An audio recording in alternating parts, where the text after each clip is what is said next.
Good afternoon. Good afternoon. It's a high honor and a distinct privilege to be joined today by Whip Catherine Clark, Caucus Chair Pete Aguilar, members of House Democratic leadership, and the House Democratic Caucus. House Democrats are here on the Capitol steps to reiterate our strong opposition to this spending bill because it fails to address the Republican health care crisis and it fails to extend the Affordable Care Act tax credits. House Democrats will continue to support our men and women in uniform. We will continue to support hardworking federal employees. We will continue to support our law enforcement personnel. House Democrats will continue to support our air traffic controllers. We will continue to support our TSA agents. We will continue to support our civil servants who have been under attack since day one of the Trump administration. But we cannot support the Republican effort to gut the health care of the American people.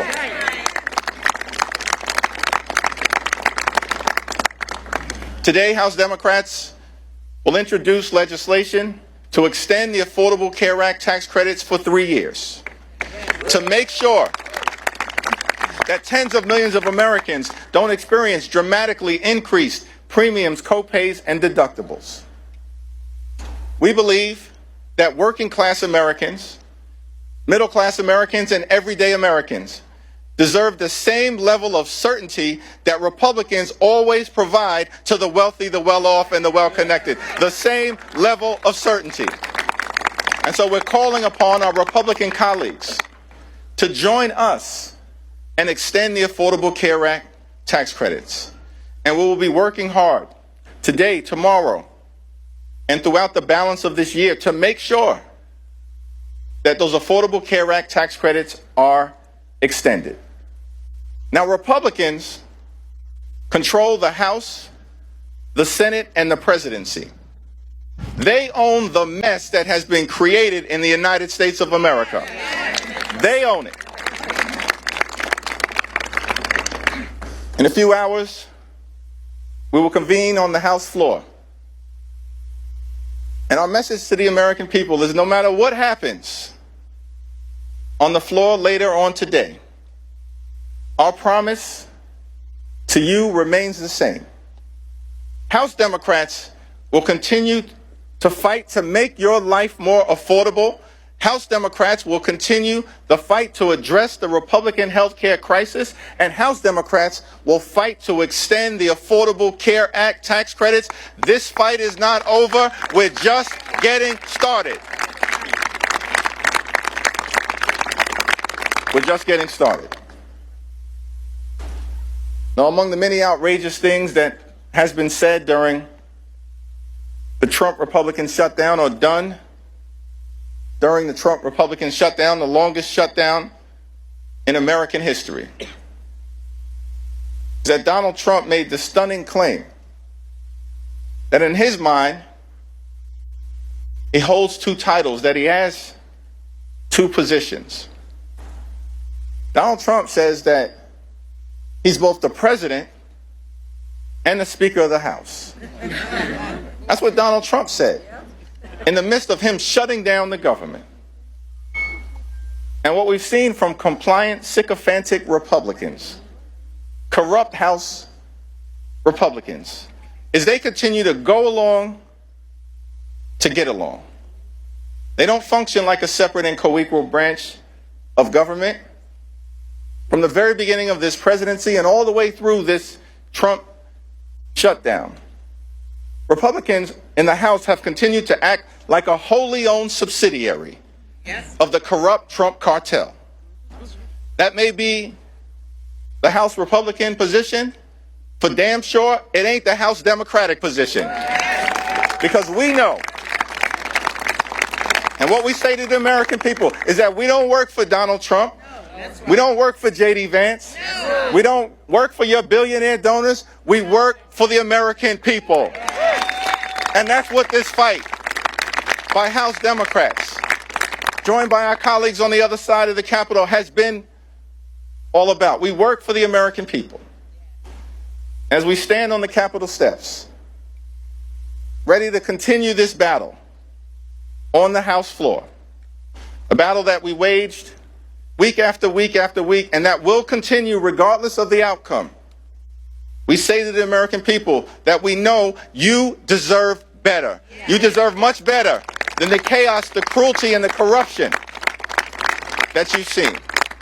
And so as House Democrats, we're going to continue this fight to lower the high cost of living in a country where America is far too expensive, far too many people struggling to live paycheck to paycheck, can't thrive, and can barely survive. That should not be the case in the United States of America, the wealthiest country in the history of the world. And so as Democrats, we're committed to addressing this affordability crisis. That's what this fight has been all about.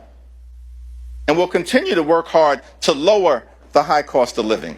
We'll continue the fight to fix our broken healthcare system. And we'll continue to fight to stand up for Medicaid. We'll continue to fight to stand up for Medicare. We'll continue the fight to stand up for the Affordable Care Act and an extension of the tax credits. We'll continue to fight for your hospitals. We'll continue to fight for your nursing homes. We'll continue to fight for your community-based health clinics. And we'll continue to fight for the principle that in this great country, the wealthiest country in the history of the world, healthcare can't simply be a privilege available only to the wealthy, the well-off, and the well-connected. Healthcare must be a right available to every single American. And that's the fight that House Democrats will continue to wage for the American people. It's now my great honor to yield to the freshman leadership representative, someone who's gotten off to a great start, helping to lead the freshman class, the first term members during this turbulent and tumultuous period here in the United States Congress and for the country. From the great state of California, the Honorable Luz Rivas.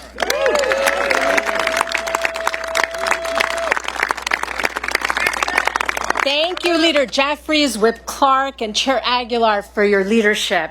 House Democrats are back in Washington, D.C., ready to vote once again to protect health care for working families across the country. Recently, I spoke with Speaker Johnson directly in the Capitol and hand-delivered stories from my and my fellow freshman colleagues' constituents who have been impacted by the Republican shutdown. This includes the story of Stephen Heller, a constituent from Van Nuys, which is in my district.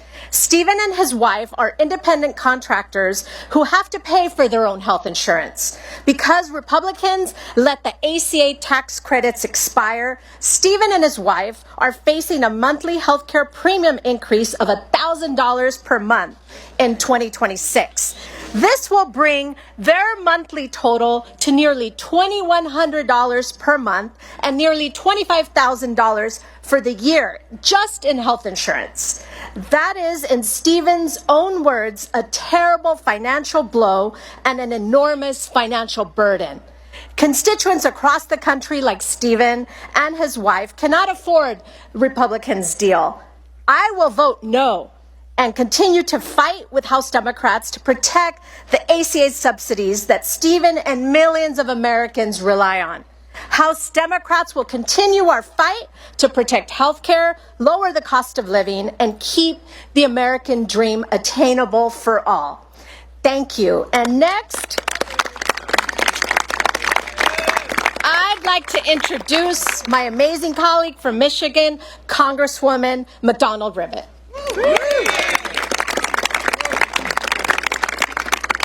Thank you very much.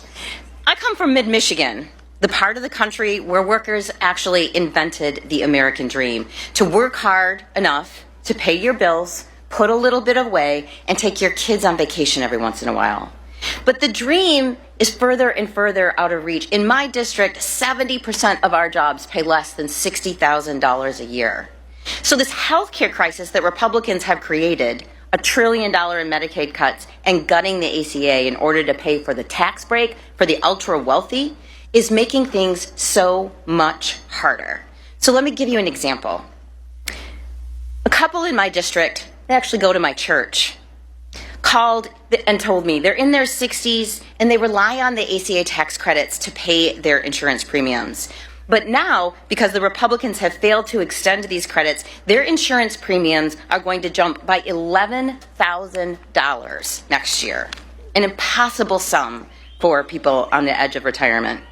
Health insurance already consumes 72% of their retirement income. Let me say that again. 72% of their retirement income, and is about to go up another $11,000. That means they're facing devastating choices between doctor's visits and paying the mortgage, between cancer screenings and putting food on the table, between prescription drugs and heating their home. Or even, frankly, to get insurance at all. They told me, and this is a direct quote, they are strongly considering going without coverage and taking their chances rather than continuing to pay the premium. Because here's the reality. They actually can't pay that premium. I came to Congress, we all came to Congress to help people like them. Lower cost, better care, more jobs. One easy critical step is simply passing to extend the ACA credits. Yes. It is time we pass it before they pay the cost. Thank you. It is my pleasure to introduce my colleague from California, Representative Tran.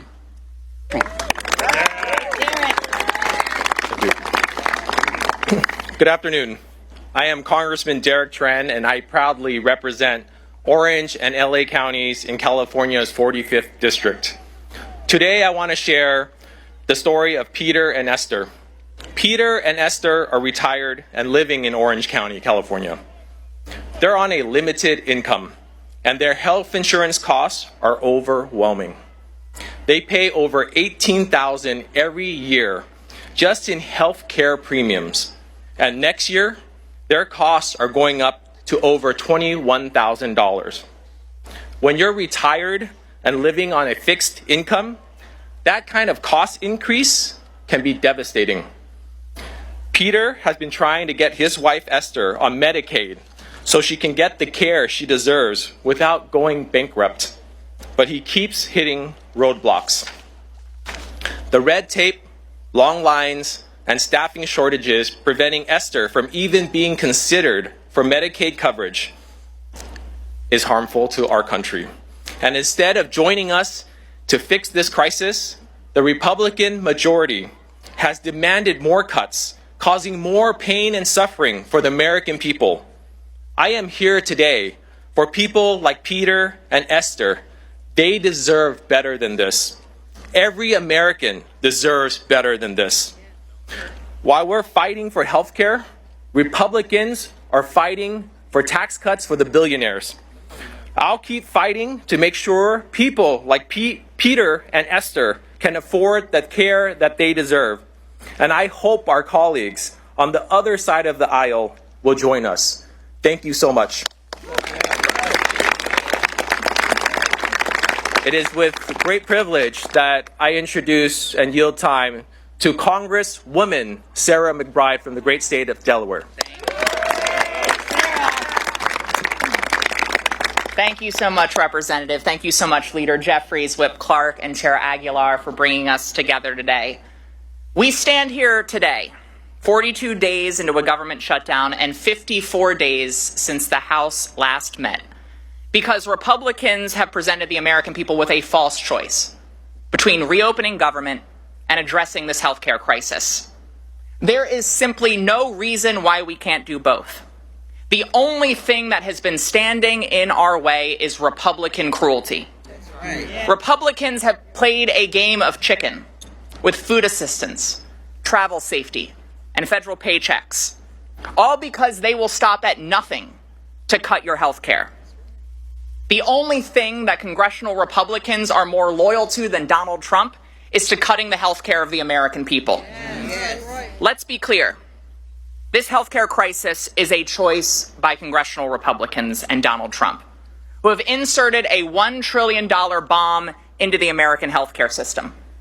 And it is starting to go off. Millions right now are facing skyrocketing premiums. The largest cut to Medicaid in American history is on the horizon. Rural hospitals will close. Doctors' offices will shutter.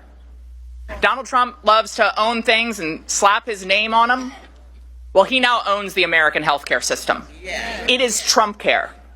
Millions losing coverage, that's Trump care. Americans paying more for insurance, that's Trump care. Everyone having to drive longer and take more time off work, that is Trump care. Donald Trump and congressional Republicans have raided your health care and used that money as a piggy bank to reward their donors with massive tax breaks. Cruelty is the currency of his corruption, because Donald Trump only cares about himself, his ballroom, and his billionaire buddies, and he certainly doesn't care about you. House Democrats are here for everyone, whether they voted for us in the last election or not. I'm here on behalf of all of my constituents, including a family of 4 in Middletown who will see their premiums skyrocket by $10,000 next year. That's why we are all voting against this budget. And it's why we will not stop until every single American can get the health care that they need to live and thrive in America. Thank you all very much. And it is now my pleasure to introduce my friend from the great state of Alabama, Representative Shamari Figures.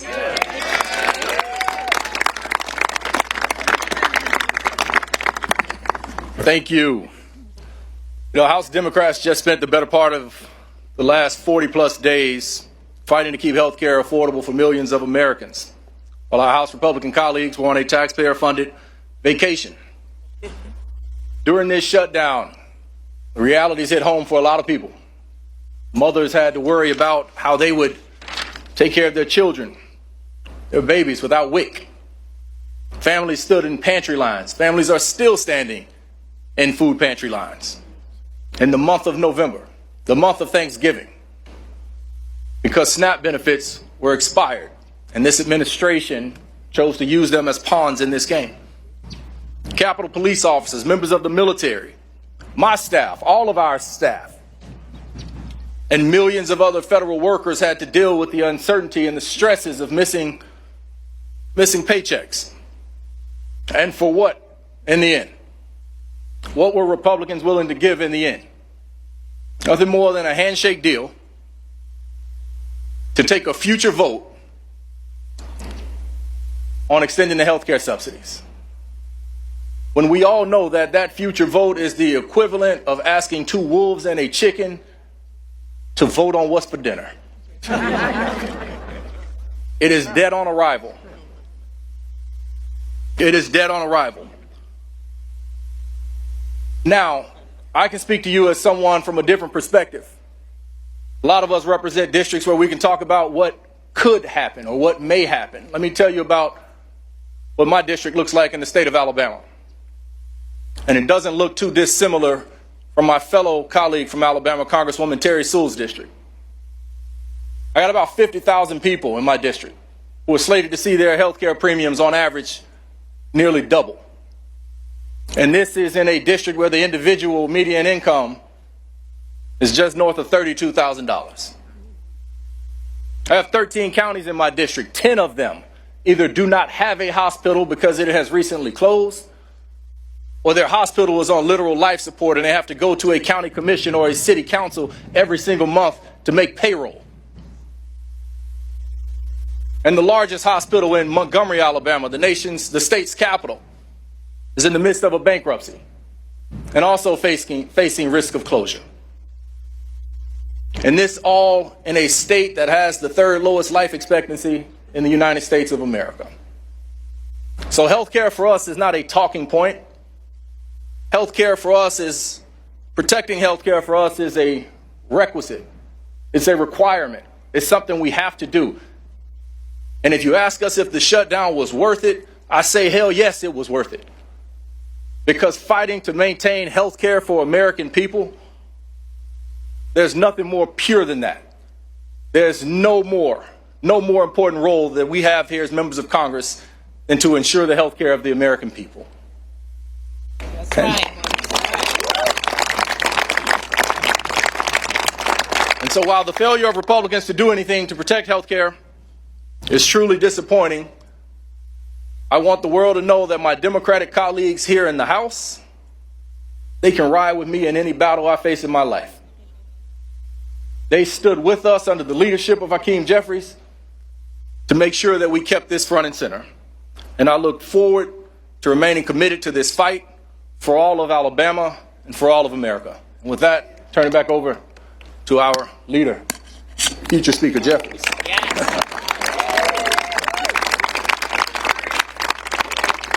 I want to thank all of our distinguished colleagues who spoke so powerfully and eloquently about the nature of this fight that we continue to wage on behalf of the American people. And these are first-term members of Congress. But they recognize that as Democrats, we stand on the shoulders of many who, decade after decade, century into century, have always fought to make life better for everyday Americans and to protect the health care and enhance the health care of the American people. That's the continuing and enduring legacy of the Democratic Party. FDR fought for it. Truman fought for it. JFK fought for it. LBJ fought for it. Carter fought for it. Clinton fought for it. Barack Obama fought for it. Biden fought for it. And no one fought harder in the House of Representatives than our Speaker Emerita, Nancy D'Alessandro Pelosi. That's in the DNA of the Democratic Party. From FDR to Nancy Pelosi to these first-term members. And so our promise to the American people is that we are in this fight until we win this fight for all of you.